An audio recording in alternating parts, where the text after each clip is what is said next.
আপনারা কি সকালে উঠে সারাদিন কি কি রান্না হবে ভাবতে থাকেন?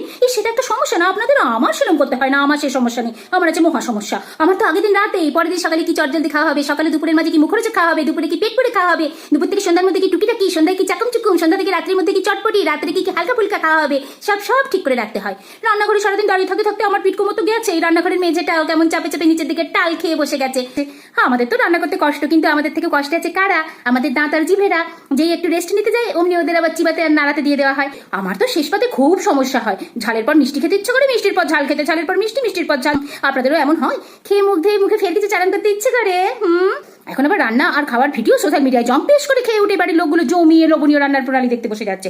এমন করে দেখছে যে রান্না শেষ হতেই স্ক্রিনের ভিতর থেকে হাত বাড়িয়ে ওদের এক প্লেট করে খাবার দিয়ে যাবে যেন ওরা মানুষ ভক্ষণ। সেটা কি? এটা সোশ্যাল মিডিয়ায় মস্ত সুবিধা। বাড়িতে রান্না, ডাল, আলি সেদ্ধ খেতে খেতে ইলিশ ভাবের ভিডিও দেখে নিলেই হলো। ওই ইলিশ ভাবের একটা মানসিক কাল্পনিক খাওয়া হয়ে গেল। যেমন আপনি জীবনসঙ্গীর মধ্যে মাঝে মাঝে এই সিনেমার নায়ক নায়িকাকে কল্পনা করে নেন। একটা অঙ্ক শুনতো, গন্ধ শুকে যদি অর্ধেক খাওয়া হয় তবে চোখে দেখলে কত ভাগ খাওয়া হবে?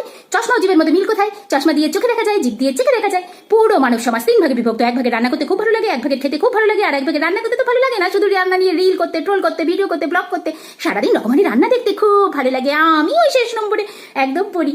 রান্না এমন এক প্রকার শিল্প যার অন্য শিল্পের মতো মর্যাদা নেই, তবুও এমন এক শিল্প মা ঠাকুমার হাত ধরে যে শিল্প বেঁচে থাকবে যুগে যুগে বিনা পারিশ্রমিকে, ছুঁয়ে থাকবে, জুড়ে রাখবে, ধরে রাখবে আমাদের ঐতিহ্য।